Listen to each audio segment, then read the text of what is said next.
Assalamualaikum warahmatullahi wabarakatuh. Jumpa lagi dengan saya CGP Angkatan 8 Estiawati dari SDN Madapura 3 Kota Malang dengan fasilitator Bapak Agus Setio dan PP Bu Desti Siakusumastuti. Hari ini saya akan memaparkan modul 1.4 budaya positif pada aksi nyata 1.4.A.9.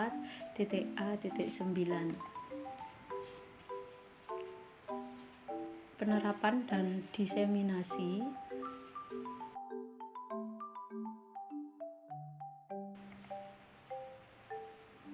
Agenda perencanaan yang pertama, 1. Menyusun jadwal kegiatan. 2. Koordinasi rencana kegiatan dengan kepala sekolah.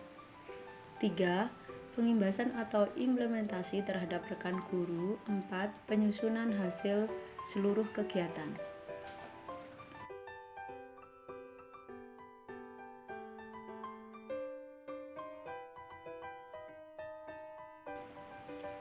Dukungan yang dibutuhkan: 1. Kepala sekolah. 2. Rekan guru. 3. Siswa dan warga sekolah. 4. Sarana dan prasarana.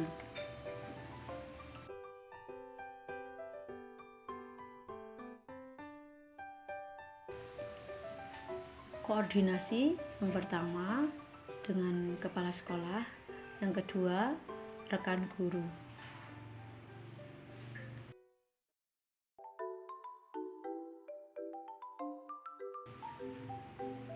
Diseminasi budaya positif, yaitu daya dukung kepala sekolah dan rekan guru.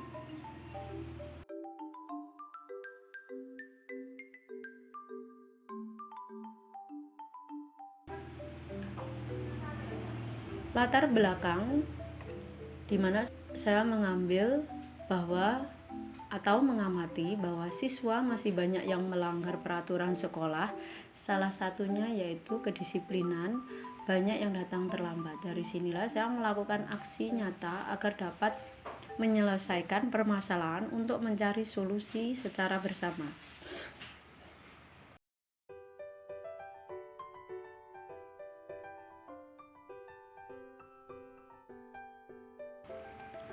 Tujuan aksi nyata yang pertama, menumbuhkan budaya positif di lingkungan sekolah dengan menerapkan nilai-nilai kebajikan universal.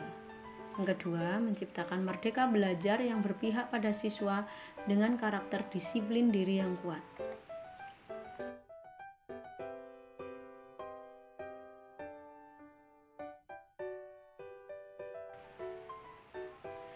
Lini masa, langkah-langkah tindakan yang akan saya lakukan: A. Menghadap dan berdiskusi kepada kepala sekolah serta menjelaskan tentang pentingnya budaya positif serta keyakinan kelas di sekolah dan meminta izin kepada kepala sekolah untuk mendiseminasikan bersama rekan guru.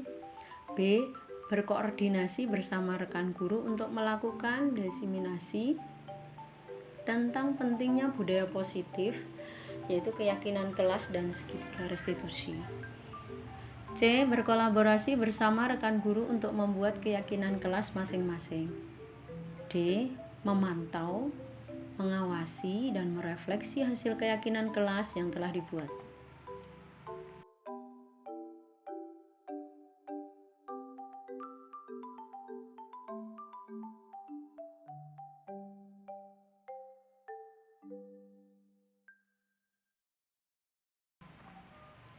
Pembelajaran dengan paradigma baru. Pembelajaran paradigma baru memberikan keleluasaan bagi pendidik untuk merumuskan rancangan pembelajaran dan asesmen sesuai dengan karakteristik dan kebutuhan peserta didik yang sesuai profil pelajar Pancasila.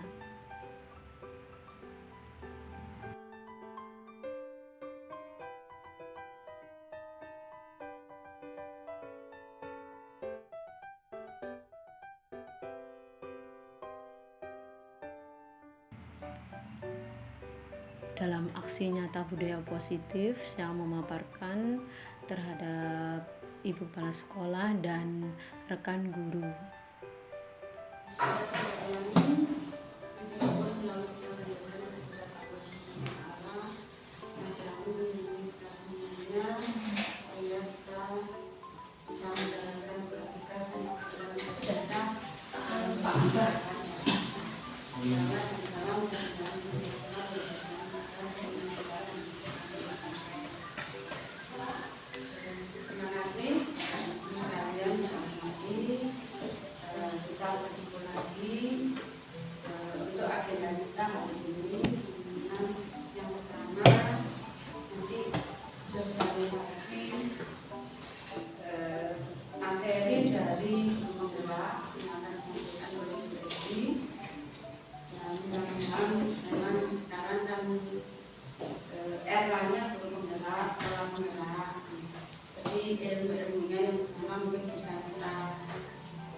kesempatan untuk belajar bareng dengan sekolah penggerak TK.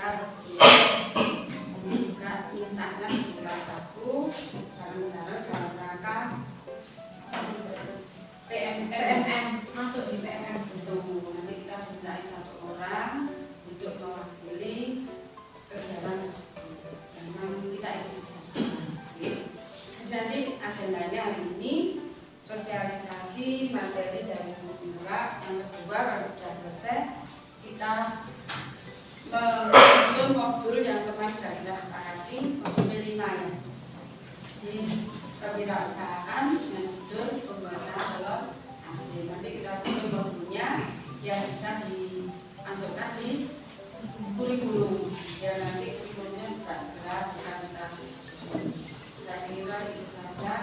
Monggo mudah-mudahan hari ini kita bisa kegiatan yang lancar dan mudah.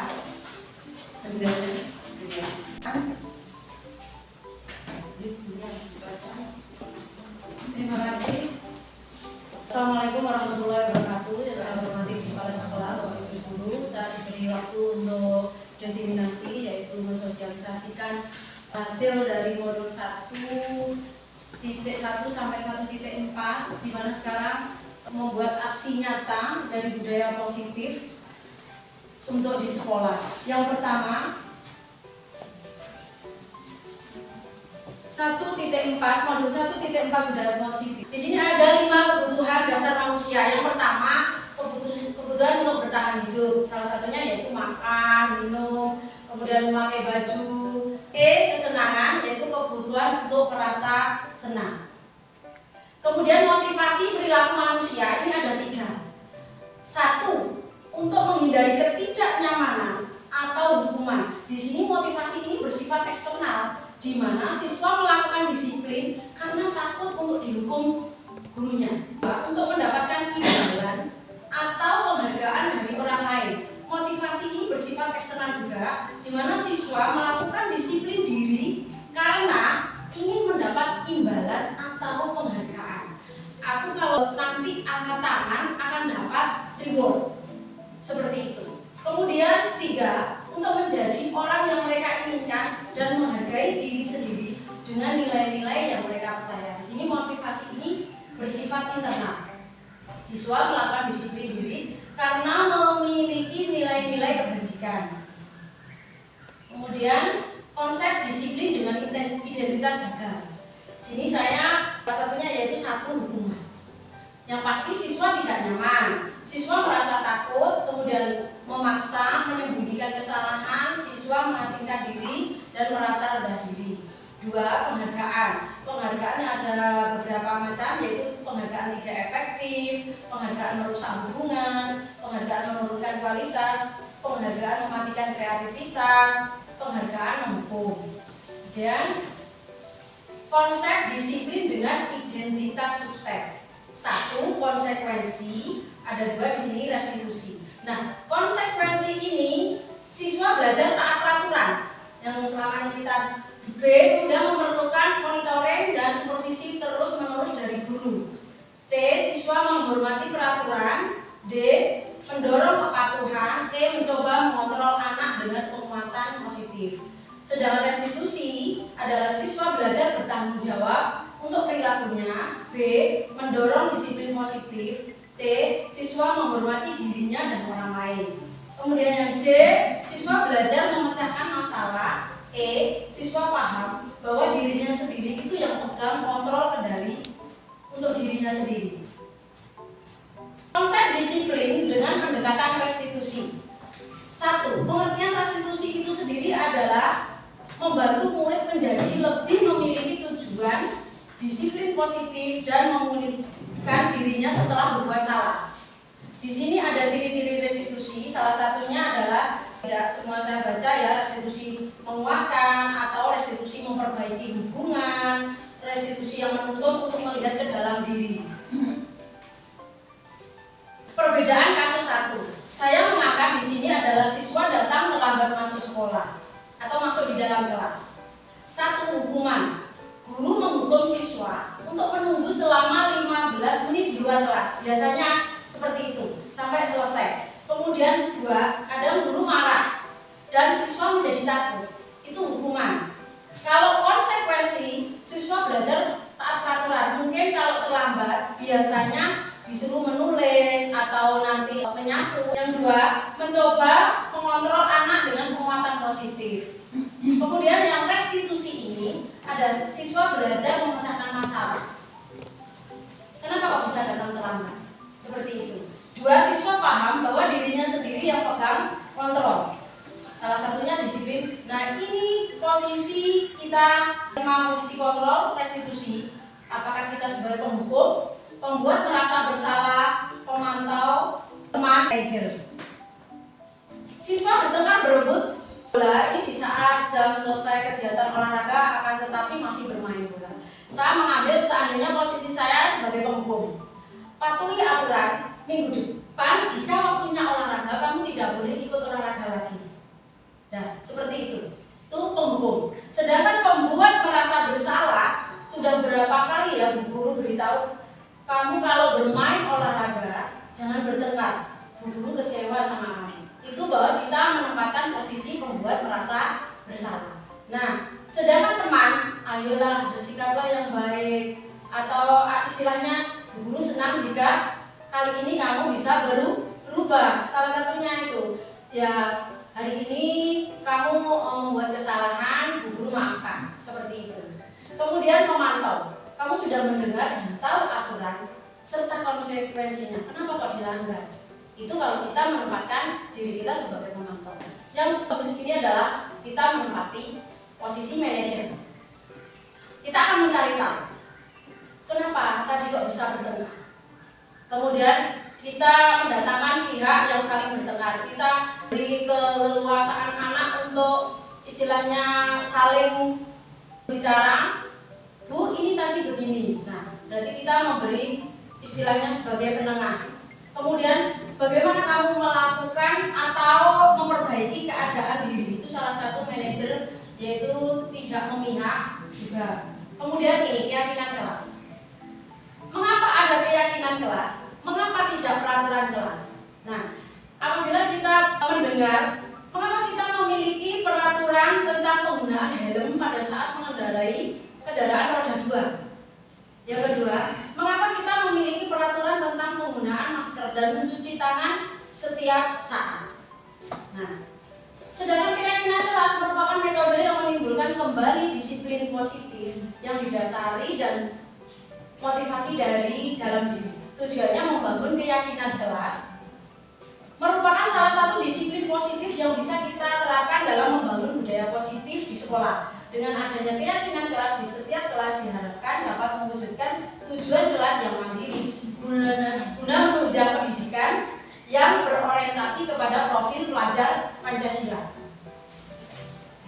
Kegiatan membuat keyakinan kelas 1 yang saya lakukan bersama kemarin murid-murid, guru bersama siswa membuat keyakinan kelas. Yang jelas anak-anak untuk kelas 1 kemarin saya berusaha mengajak diskusi tentang, yaitu dengan menunjukkan gambar. Kemudian yang B, langkah saya adalah anak-anak menempel dan memilah peraturan yang diinginkan. Kemudian C, merumuskan peraturan menjadi keyakinan.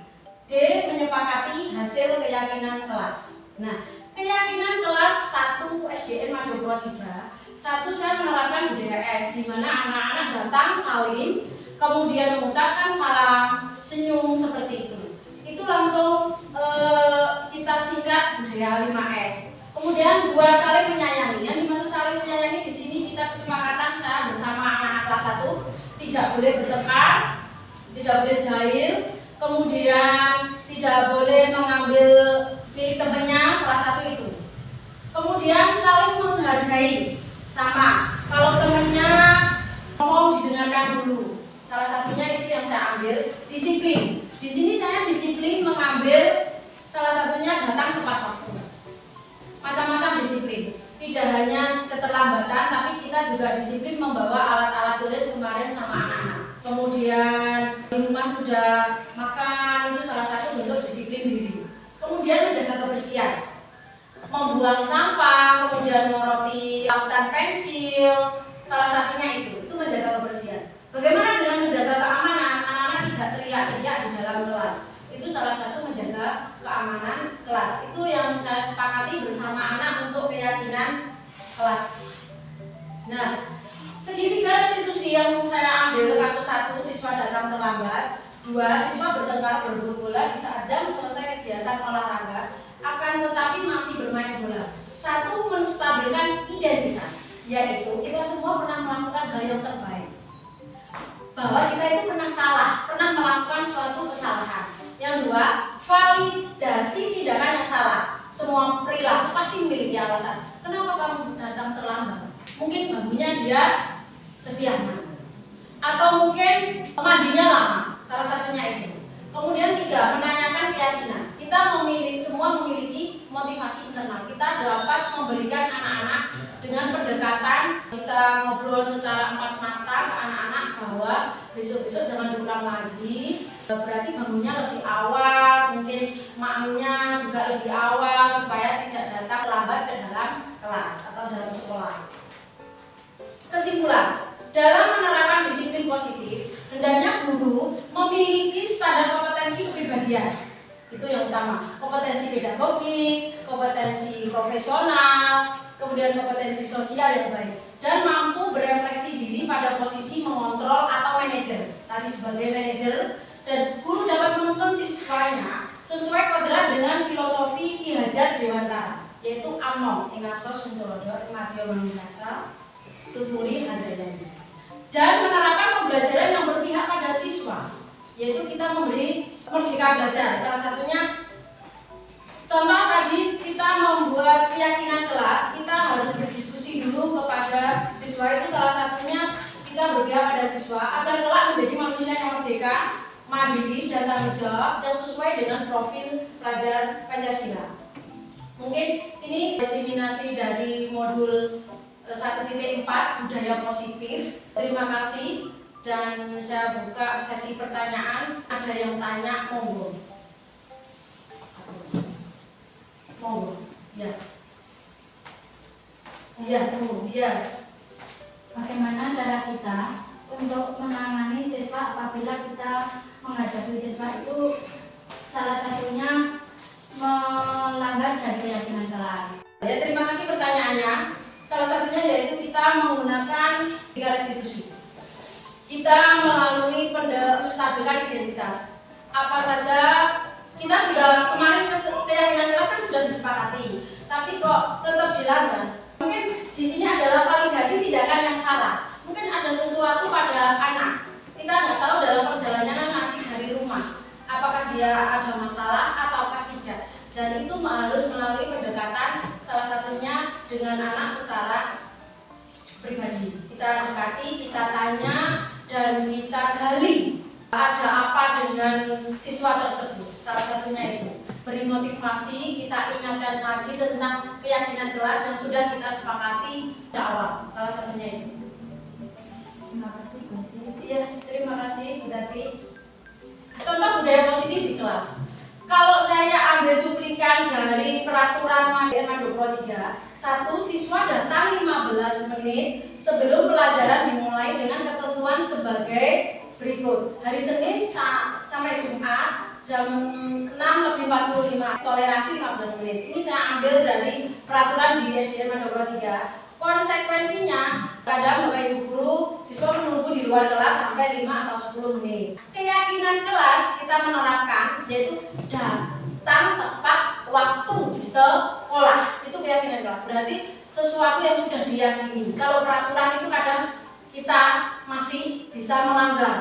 Halah nanti lah gini. Tapi kalau sudah yakin dalam diri sendiri, insya Allah itu akan terwujud budaya positif. Keyakinan kelas dengan nilai kebajikan. Apa sih? Contoh anak tadi sudah meyakini keyakinan kelas, maka akan timbul dari diri siswa tanggung jawab, rasa mandiri, dan menghargai. Salah satunya itu kegiatan pembelajaran yang berpihak pada murid. Saya melakukan kemarin guru bersama siswa membuat pembelajaran yang menyenangkan dengan lingkungan. Kemarin saya lihat anak-anak untuk ambil kertas lipat berwarna merah. Apakah anak-anak salah satunya yaitu memahami atau mengerti warna merah. Kemudian di sini menulis nama, karena masih awal ya. awal untuk kelas 1, dan di sini saya berusaha belajar di lingkungan yang menyenangkan, yaitu dengan mereka saling berhadapan untuk tepuk tangan. Dan begitu. Ini adalah pembelajaran dengan salah satunya keyakinan kelas menempel. Kemudian ini keterampilan untuk bakat dan minat. Sedangkan ini saya berusaha untuk melestarikan budaya, yaitu dengan menyanyi yen isu ke anak-anak untuk ice breathing, yaitu sebelum pembelajaran. Salah satunya itu. Pelaksanaan diseminasi budaya positif.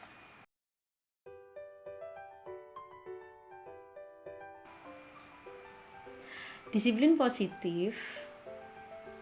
Disiplin positif adalah suatu cara penerapan disiplin di lingkungan sekolah tanpa hukuman, kekerasan, dan ancaman yang dalam prakteknya melibatkan komunikasi tentang perilaku yang efektif antara guru dan peserta didik dengan menerapkan nilai-nilai kebajikan.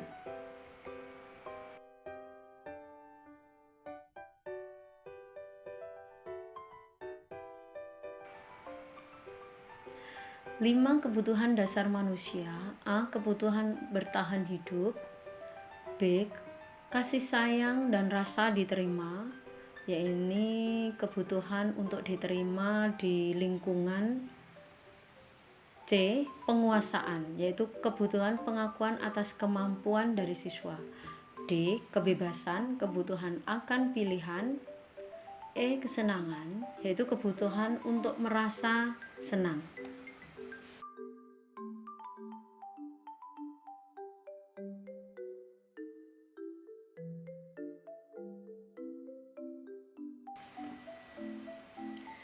Motivasi perilaku manusia di sini ada 3, yaitu yang pertama untuk menghindari ketidaknyamanan atau hukuman.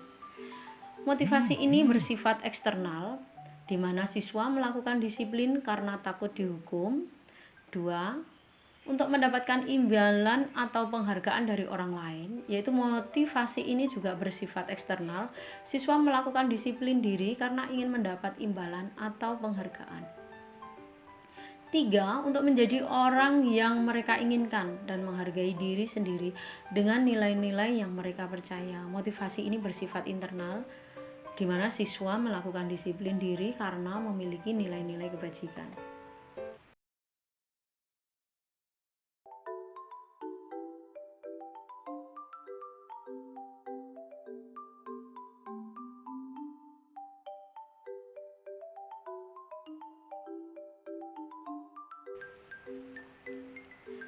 Konsep disiplin dengan identitas gagal.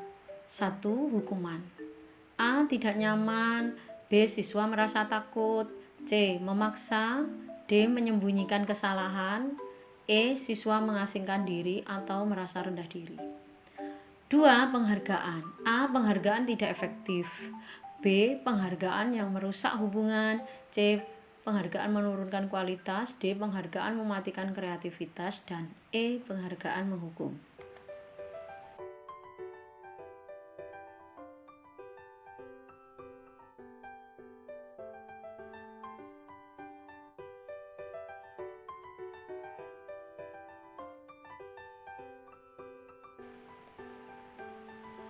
Konsep disiplin dengan identitas sukses. Yang pertama, konsekuensi.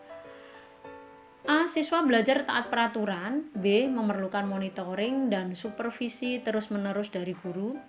C. Siswa menghormati peraturan. D. Mendorong kepatuhan. E. Mencoba mengontrol anak dengan penguatan positif. 2. Restitusi. A. Siswa belajar bertanggung jawab untuk perilakunya. B. Mendorong disiplin positif. C. Siswa menghormati dirinya dan orang lain. D. Siswa belajar memecahkan masalah.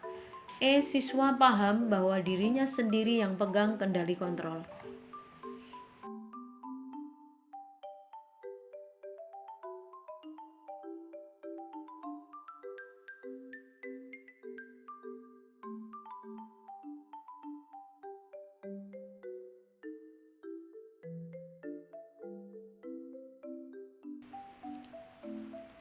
Konsep disiplin dengan pendekatan restitusi. 1. Pengertian restitusi. Restitusi yaitu membantu si murid menjadi lebih memiliki tujuan, disiplin positif, dan memulihkan dirinya setelah berbuat salah. 2. Ciri-ciri restitusi. A. Restitusi bukan untuk menebus kesalahan, namun untuk belajar dari kesalahan. B. Restitusi memperbaiki hukuman. C. Restitusi adalah tawaran, bukan paksaan. D. Restitusi menuntun, untuk melihat ke dalam diri. E. Restitusi mencari kebutuhan dasar yang mendasari tindakan. F. Restitusi diri adalah cara yang paling baik. G. Restitusi fokus pada karakter bukan tindakan. H. Restitusi menguatkan. I. Restitusi fokus pada solusi. Dan C. Restitusi mengembalikan murid yang berbuat salah pada kelompoknya.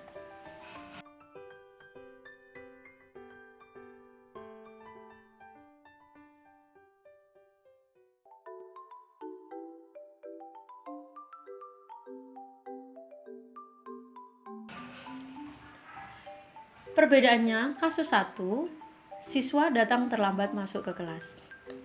1. Hukuman. Langkah yang diambil guru yaitu menghukum siswa untuk menunggu selama 15 menit di luar kelas. Yang kedua, guru marah dan siswa menjadi takut. Konsekuensi: 1. Siswa belajar taat peraturan. 2. Mencoba mengontrol anak dengan penguatan positif. 3. Restitusi, yaitu 1. Siswa belajar memecahkan masalah. 2. Siswa paham bahwa dirinya sendiri yang pegang kontrol kendali.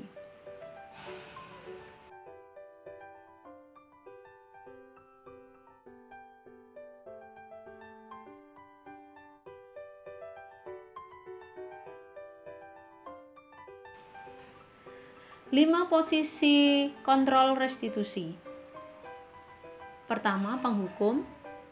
2. Pembuat merasa bersalah. 3. Pemantau.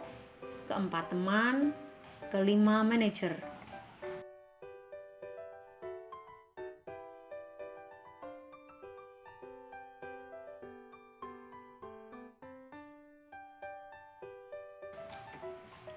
Kasus 2. Siswa bertengkar berebut bola di saat jam selesai kegiatan olahraga, akan tetapi masih bermain bola. Penghukum: patuhi aturan sekolah minggu depan, jika waktunya olahraga tidak boleh ikut bermain bola.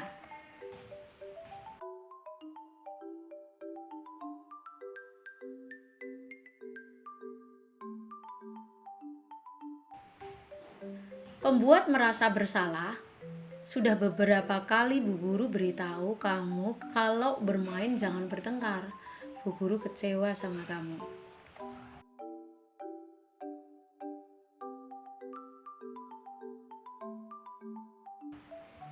Teman: ayolah bersikaplah yang baik.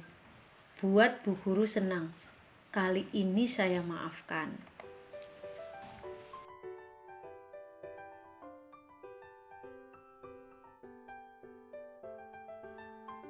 Pemantau: kamu sudah mendengar dan tahu aturan dan konsekuensinya apa.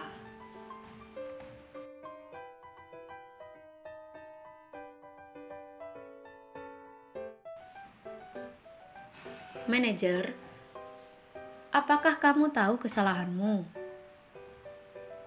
Apa keyakinan kelas yang kita lakukan? Lalu, bagaimana kamu akan memperbaiki keadaan diri?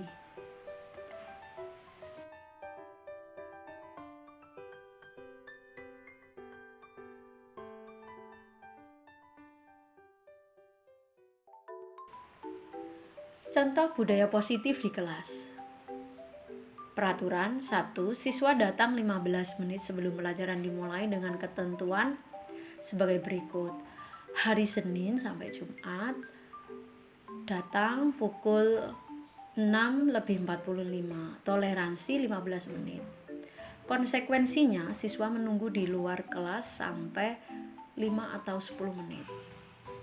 Keyakinan kelas: siswa datang tepat waktu ke sekolah. Keyakinan kelas dengan nilai kebajikan: yaitu akan muncul tanggung jawab, mandiri, dan menghargai.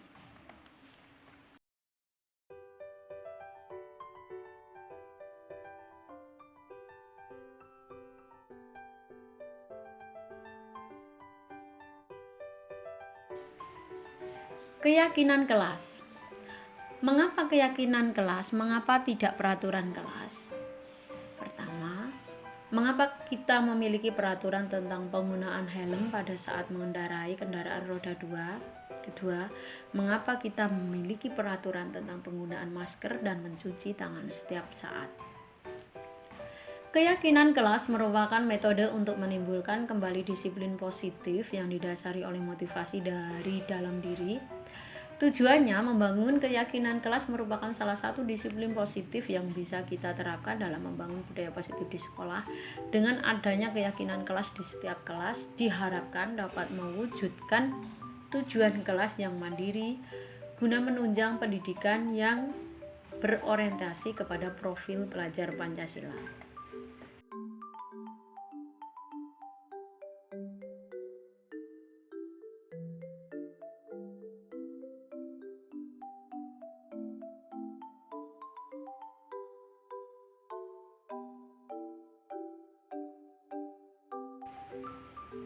Aksi nyata keyakinan kelas bersama siswa.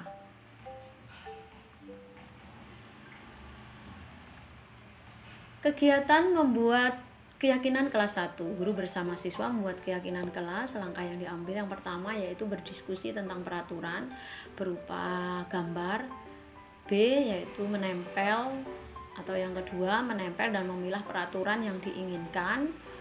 Kemudian C atau yang ketiga merumuskan peraturan menjadi keyakinan. D yaitu yang keempat menyepakati hasil keyakinan kelas.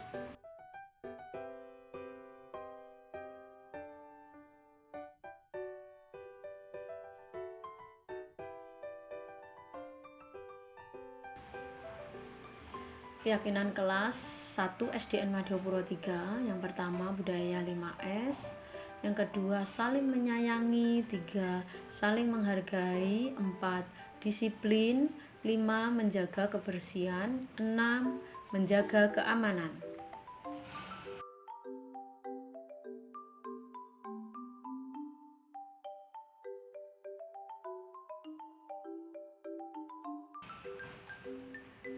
Contoh keyakinan kelas 1 SDN Madiopuro 3. 1 yaitu budaya 5S, senyum, salam, sapa, sopan, dan santun.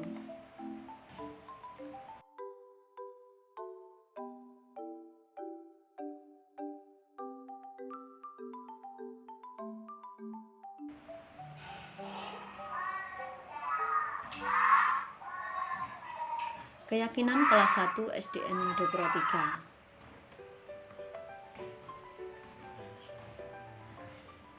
Keyakinan kelas 1 SDN Madiopuro 3.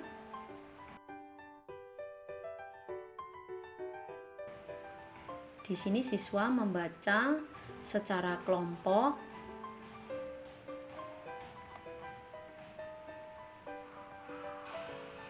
Kegiatan membuat kesepakatan jadwal piket kelas 1. Guru bersama siswa membuat kesepakatan kelas.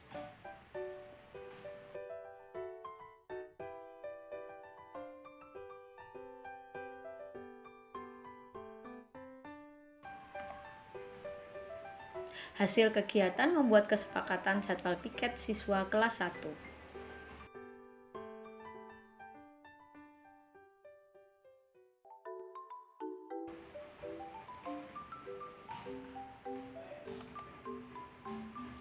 Segitiga restitusi. Segitiga restitusi ada 3, yaitu yang pertama menstabilkan identitas, yaitu kita semua pernah melakukan hal yang terbaik. 2. Validasi tindakan yang salah. Semua perilaku memiliki alasan. 3. Menanyakan keyakinan bahwa kita semua memiliki motivasi internal.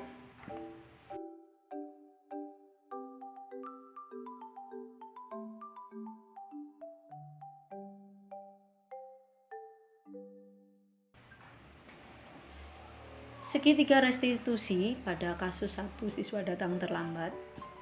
Dan kasus 2, siswa bertengkar berebut bola di saat jam selesai kegiatan olahraga akan tetapi masih bermain bola.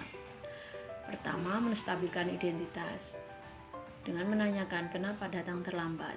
Kedua, pada kasus 2 yaitu mengapa bertengkar. 2, validasi tindakan yang salah. Kasus pertama, coba ceritakan kegiatan sebelum berangkat sekolah. 2, coba ceritakan kejadian saat bermain bola. Yang ketiga, menanyakan keyakinan kelas. Mulai besok, bangun lebih awal agar tidak terlambat datang ke sekolah.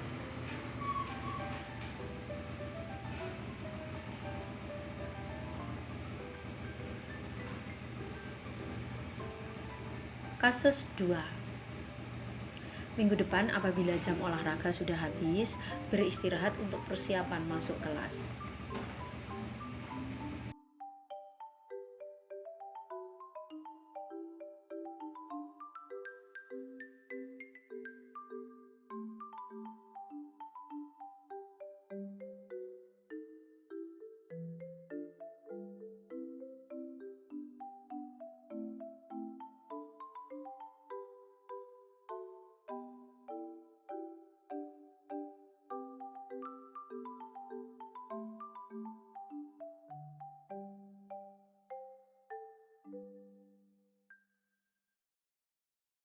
Budaya positif yang disampaikan oleh calon guru penggerak di SDN Mojopuro 3. Alhamdulillah, materi tersebut bisa memotivasi teman-teman di sekolah untuk bisa menerapkannya dan melaksanakan di sekolah.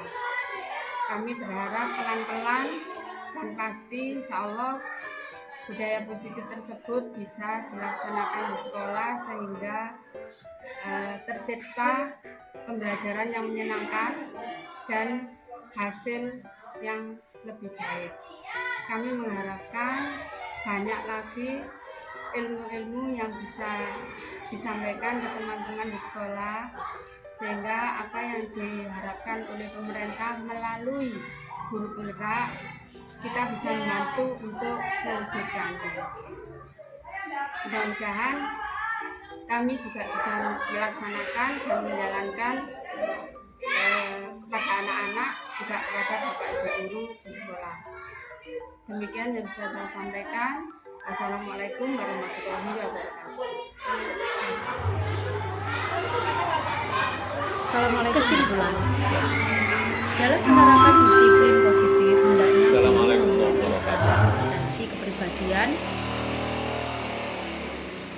Kesimpulan, dalam menerapkan disiplin positif hendaknya guru memiliki standar kompetensi kepribadian, kompetensi pedagogik, kompetensi profesional, kompetensi sosial yang baik, dan mampu berefleksi diri pada posisi mengontrol atau manajer.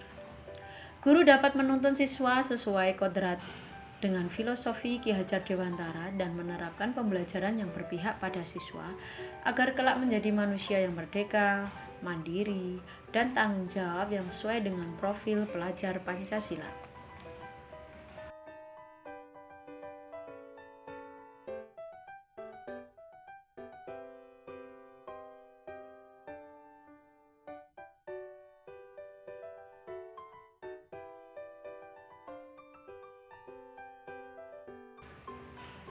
Terima kasih, salam bahagia. Wassalamualaikum warahmatullahi wabarakatuh.